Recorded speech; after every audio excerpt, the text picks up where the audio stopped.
Good morning, and I certainly hope that if this is third period, you have turned in your MUGS review assignment.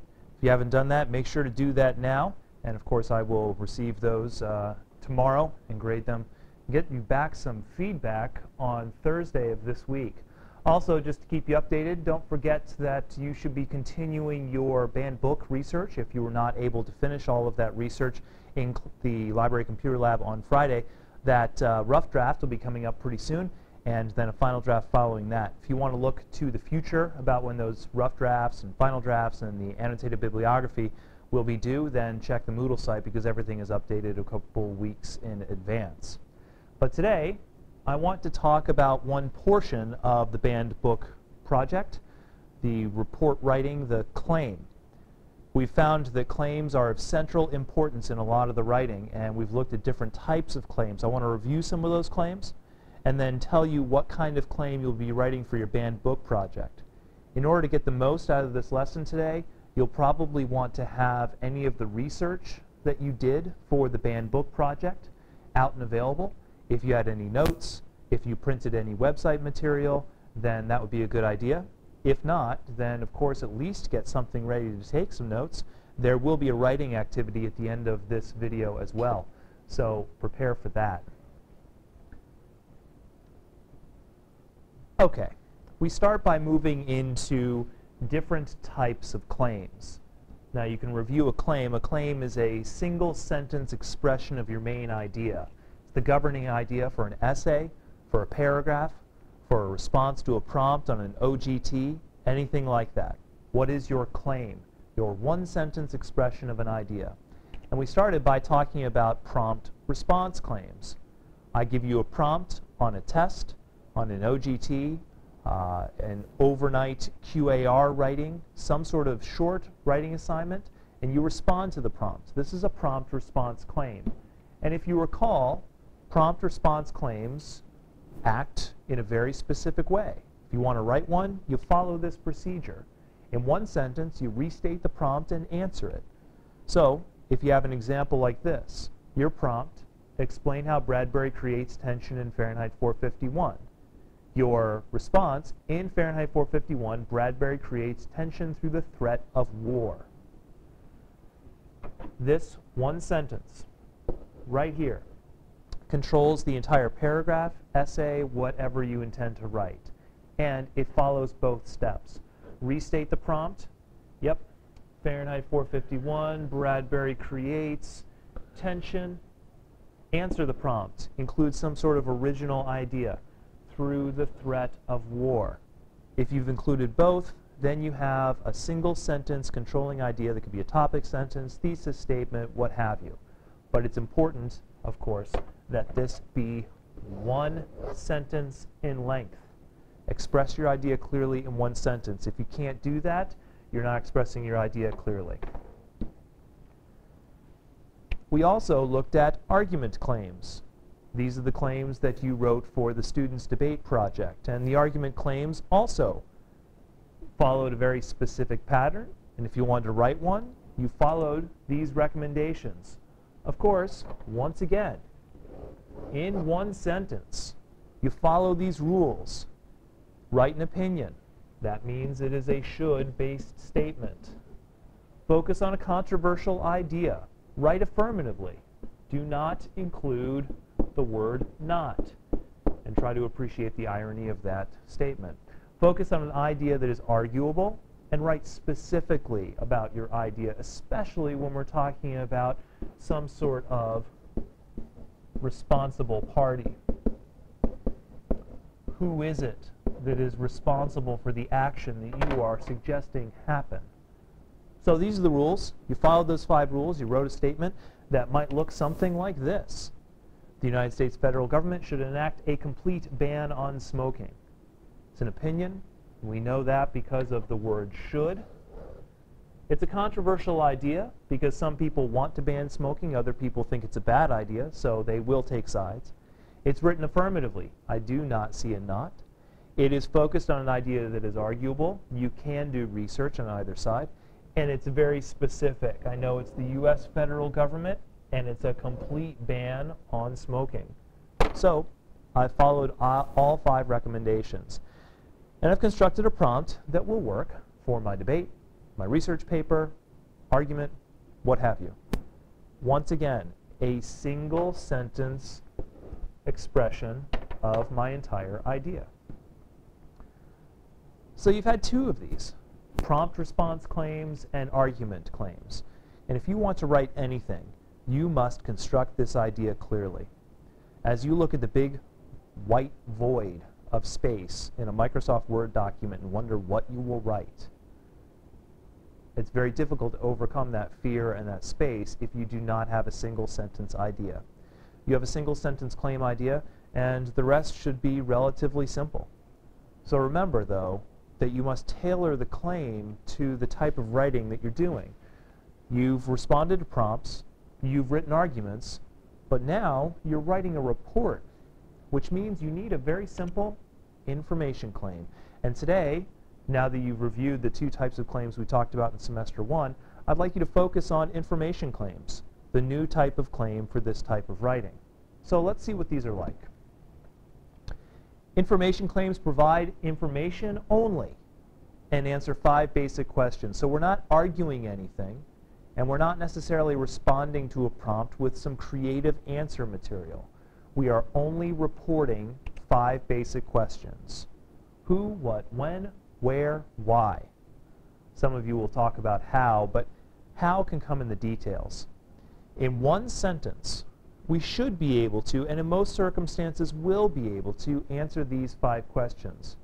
Every good journalist knows that the first sentence of a good news report includes an answer to all 5 of these questions. And then every subsequent paragraph is just detail and expansion. But your information claim, your first sentence, should answer all 5. Here's an example. This is an example not from a banned book example. On Tuesday and Wednesday of last week, Sylvania schools closed due to weather conditions.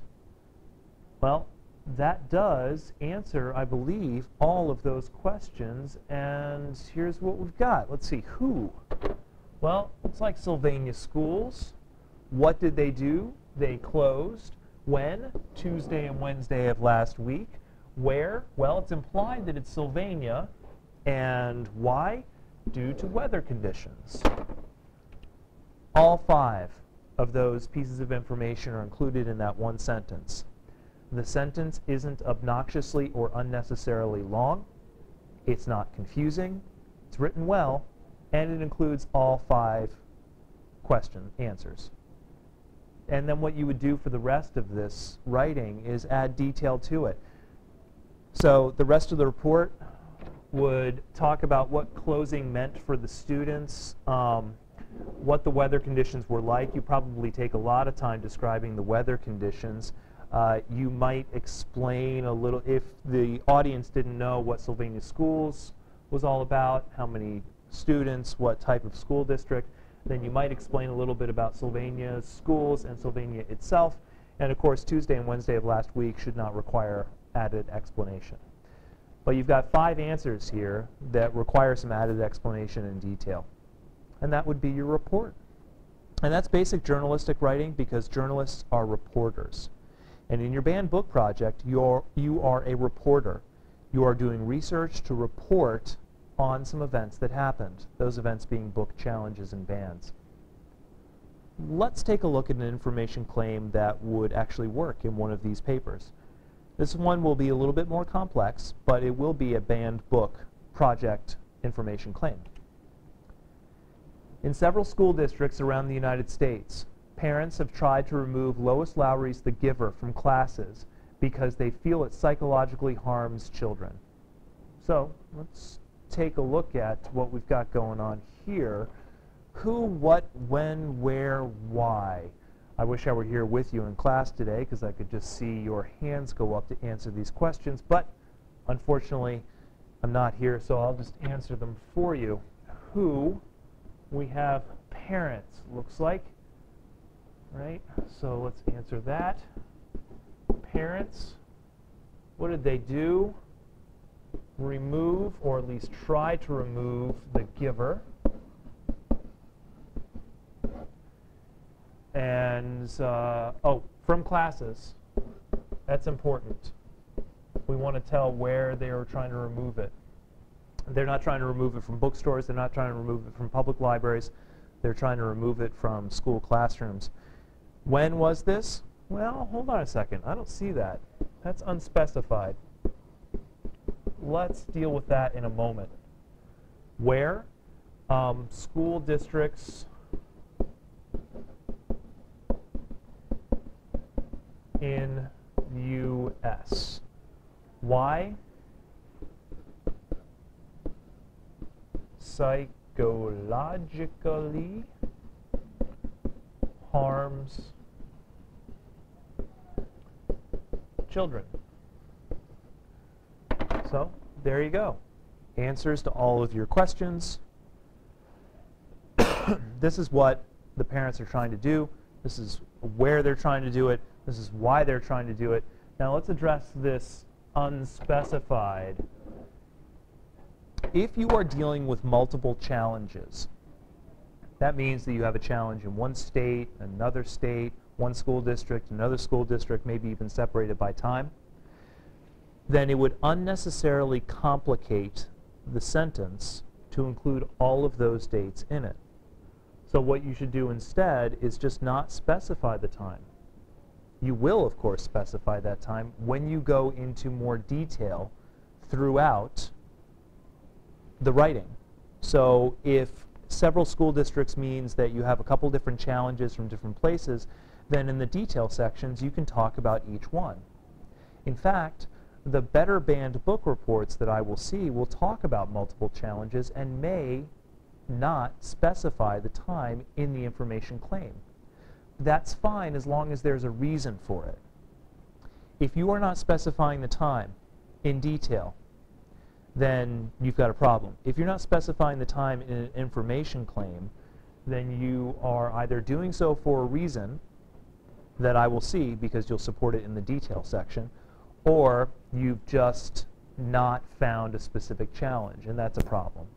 So make sure that you're finding a specific challenge, including the time in the information claim if you're only dealing with one, and you don't have to worry about time if you're dealing with multiples. You can add that during the detail section. And this is it. This is how you write the information claim. For the rest of this paper, here's what I'm going to do. I'm going to talk about the several different school districts. I'm going to give the times and the places for these school districts. I'm going to talk about these parents because I have multiple parents and maybe they are of different types. Maybe we're talking about different types or different levels of school, junior high, high school. I'm probably going to talk about the giver. I might give a little bit of summary and detail about what that is, and I especially want to go into detail on why they did it. They feel it psychologically harms children. Why? What does it do in that novel that psychologically harms children? So my information claim here is a plan for everything that I'm going to write elsewhere. All of my detail should have something to do with that information claim. And if it doesn't have anything to do with that information claim, then it should not be in that paper. That means you're drifting. So everything that I need is right there. It's a plan for my paper. Now, many of you should be in a prime position to write this information claim already. In fact, when we were talking on Friday in the computer lab, I was having some discussion with the entire class about shaping these ideas that was pretty much shaping you right to an information claim. So I was looking in third period at Aaron's and in fifth period at Connors, and I was basically giving those students all the information they needed for writing this claim. If you were following along, then you should be in that position too. You should have everything you need to write this single sentence. So, of course, I'd like you to write it. Your activity is to write an information claim for your banned book report. I want you to follow the format that I just taught you, and you turn this in as soon as you have finished. So, on a blank sheet of paper with your name and class period, all I need is that single sentence information claim. Write it, shape it, turn it in. I'll take a look at it. We'll take a look at it in class when I return tomorrow, and see whether or not it's working. If this is working, everything else that follows should be quite a bit easier. Now you'll probably have some time after class, after this activity in class. So here's how I'd like you to spend the rest of your time. First of all, in your notes, I'm sorry, not in your notes, in your assignment packet for the band book, you have a section in which you could work on Toulmin modeling. Let me see if I can write an M.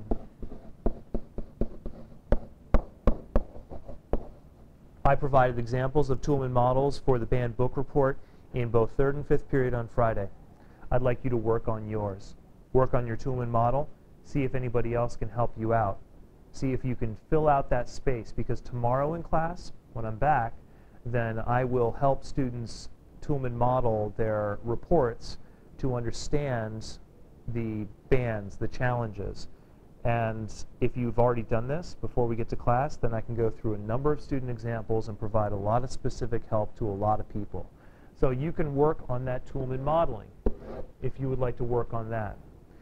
And between that and writing the information claim, you should have a good amount of work to do, such that you can proceed on your band book report and be in prime position for tomorrow. For the remainder of time, if you have more time,